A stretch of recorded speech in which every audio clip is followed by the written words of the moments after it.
பிஸ்மில்லா ரஹ்மான் ரஹீம் அல்ஹம்துலில்லா அஸ்ஸலாத்து வஸ்ஸலாம் அலா ரசூலில்லா வஅலா ஆலிஹி வஸஹ்பி வஸல்லிம். அஸ்ஸலாம் அலைக்கும் வரஹ்மத்துல்லாஹி வபரகாத்துஹு. கண்ணியத்துக்குரிய சகோதர சகோதரிகளை, தொடர்ந்து குர்ஆன் தப்சீர் பார்த்துட்ருக்குறோம். இன்ஷா அல்லாஹ் இன்றைக்கி நம்ம சூரத்துல் அபஸா பார்க்கலாம். இது முதல் பாட்டில் 1லேருந்து 17 வசனம் வரைக்கும் பார்த்தோம். இப்போ 18லேருந்து 42வது வசனத்து வரைக்கும் பார்க்கலாம். இந்த அத்தியாயத்துடைய வசனங்கள் 1லேருந்து 42 வரைக்கும் இருக்குது. அதுக்கு முன்னால் என் சேனலை சப்ஸ்கிரைப் பண்ணுங்கள், பக்கத்தில் இருக்கிற பெல் ஐக்கானை கிளிக் பண்ணுங்கள். அப்போ தான் நான் போடுற வீடியோ உங்களுக்கு தொடர்ந்து நோட்டிஃபிகேஷன் காமிக்கும். அஊது பில்லாஹி மினஷ் ஷைத்தானிர் ரஜீம். பிஸ்மில்லாஹிர் ரஹ்மானிர் ரஹீம். குதிலல் இன்சானு மா அக்ஃபர மின் ஐயி ஷைஇன் ஹலக மின் நுத்ஃபத்தின் ஹலகஹு ஃபகத்தர ثم سبيل يسر ثم أماته فأكبر ثم إذا شاء أنشر كلا لما يقض ما أمر فلينظر الإنسان إلى طعامه أنا صببنا الماء صبا ثم سققنا الأرض سقا فأنبتنا فيها حبا وعنبا وكلبا وزيتونا ونخلا وحدائق غلبا وفاكهة وأبا متاعا لكم ولأنعامكم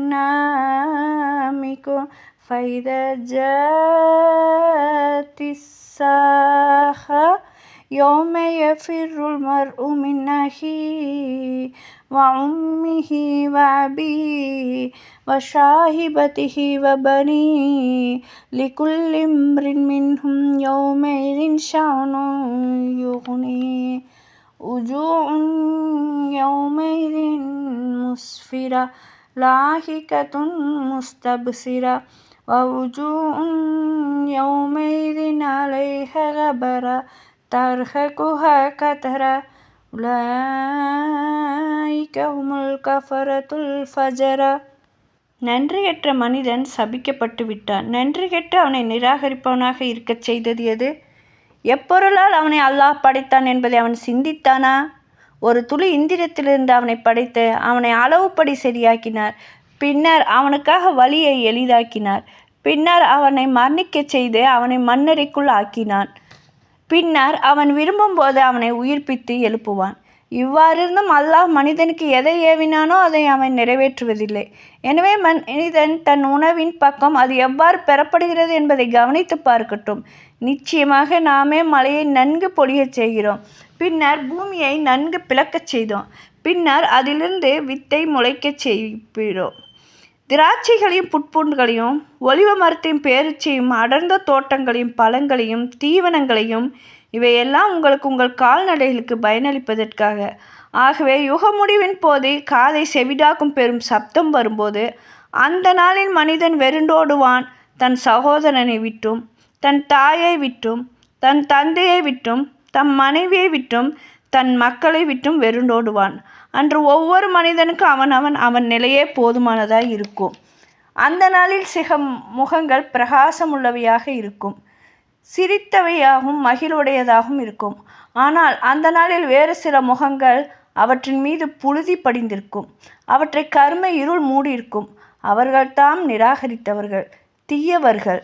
அல்லாஹ் இந்த அத்தியாயத்தில் என்ன சொல்கிறான்னா, நன்றிகெட்ட மனிதன் சபிக்கப்பட்டு விட்டான், நன்றிகெட்ட அவனை நிராகரிப்பவனாக இருக்க செய்தது எதுன்னு கேட்குறான். இது அல்லாஹ் கேட்டு 32வது வசனம் வரைக்கும் அவன் மனுஷர்களுக்கு செஞ்ச அருள்களை பற்றி ஒவ்வொன்றா அவன் இதில் சொல்கிறான்.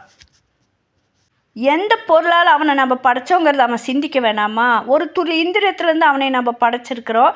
பின்னர் அவனுக்கு வழியை எளிதாக்கினோம். பின்னர் அவனை மரணிக்க செய்து அவனை மண்ணறைக்குள் ஆக்குகிறான். பின்னர் அவன் விரும்பும்போது அவனை உயிர்ப்பித்து எழுப்புறான். இவ்வாறு இருந்து அல்லாஹ் மனிதனுக்கு எதை ஏவினானோ அதை நிறைவேற்றுவதில்லை. அவன் மனுஷன்கிட்ட என்னென்ன செய்ய சொல்லணுன்ட்டு அல்லாஹ் சொல்லியிருக்கிறானோ அந்த கடமைகள் எதையுமே அவன் செய்யறதில்லை. மனிதன் தன் உணவின் பக்கமாவது அவன் எப்படி கவனித்து பார்க்கட்டும். நம்ம மழையை நன்கு பொழிய செய்தோம், பின்னர் பூமியை நன்கு பிளக்க செய்தோம், பின்னர் அதிலிருந்து வித்தை முளைக்கிறோம். திராட்சைகளையும் புட்பூண்டுகளையும் ஒலிவ மரத்தையும் பேரிச்சியும் அடர்ந்த தோட்டங்கோ பழங்கோ தீவனங்கோ எல்லாம் உங்களுக்கு உங்கள் கால்நடைகளுக்கும் பயனளிப்பதற்காக செய்கிறேன் அப்படின்னு அல்லாஹ் சொல்கிறா. அப்படி இருந்து நீங்கள் நன்றி கெட்ட மனிதராக இருக்கிறீங்கோ, அவனை நிராகரிக்கிறவங்களா இருக்கிறீங்கோ அப்படின்னு அல்லாஹ் கேட்குறான். அல்லாஹ் சைத்தானை சொர்க்கத்திலேருந்து இறங்கிடு அப்படின்னு அல்லாஹ் அனுப்பும்போது, இறந்தவர் எழுப்பப்படும் நாள் வரை எனக்கு அவகாசம் கொடுன்னு சைத்தான் சொல்கிறான்.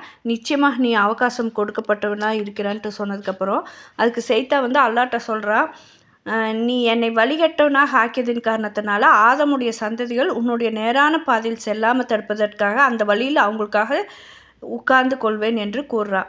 அப்புறம் என்ன சொல்கிறா, நிச்சயமாக நான் அவங்க முன்னாலேயும் அவங்க பின்னாலேயும் அவங்க வலப்பக்கத்திலும் அவங்க இடப்பக்கங்களிலும் அவங்கள வழிகெடுத்து கொண்டிருப்பேன். அதனால் நீ அவங்கள பெரும்பாலோரை உனக்கு நன்றி செலுத்துவவர்களாக நீ காண மாட்டாய் அப்படின்னு சைத்தான் சொல்கிறான்.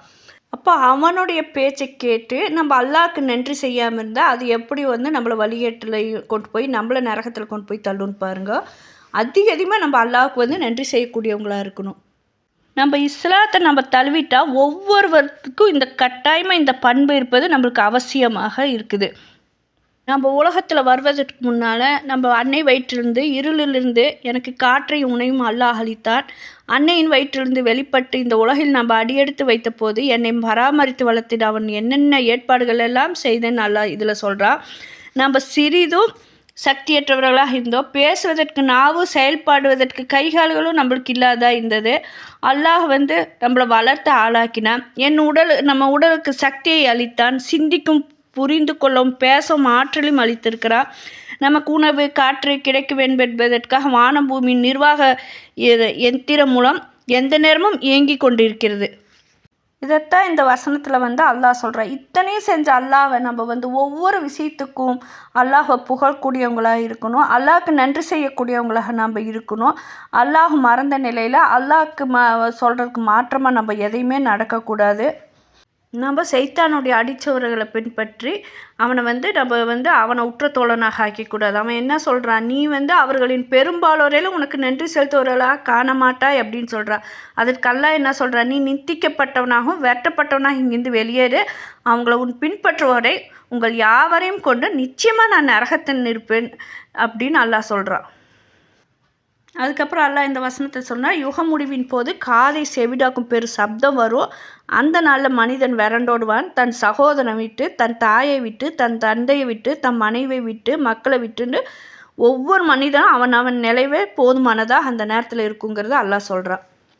சொல்லிவிட்டு அல்லாஹ் என்ன சொல்கிறான், அந்த நாளில் சில முகங்கள் பிரகாசமாக இருக்கும், சிரித்தவங்களாகவும் மகிழ்ச்சியாகவும் இருப்பாங்க. ஆனால் அந்த நாளில் வேறு சில முகங்கள் அவற்றின் மீது புலிதம் படிந்த மாதிரி இருப்பாங்க. அவங்க கருமை இருள் மூடி இருக்கோ அவங்கள்தான் நிராகரிப்பவர்கள் தீயவர்கள்னு சொல்லி இந்த அத்தியாயத்தை முடிக்கிறான்.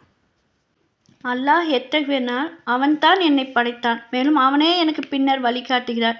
எனக்கு உண்ணவும் மருந்தவும் தருகிறான். மேலும் நான் நோயிற்றால் அவனே எனக்கு குணமளிக்கிறான்.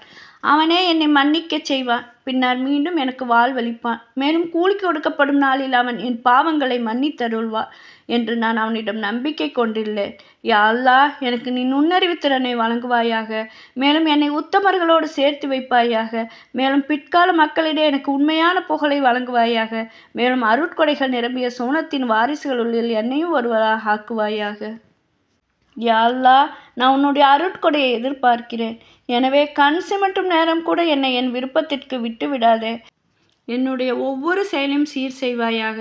உன்னை தவிர வணக்கத்திற்குரியவன் யாரும் இல்லை. யா அல்லாஹ், என்னையும் என் சந்ததி உனக்கு நன்றி செய்யக்கூடியவர்களாக ஆக்கி வைப்பாயாக. ஆமீன்.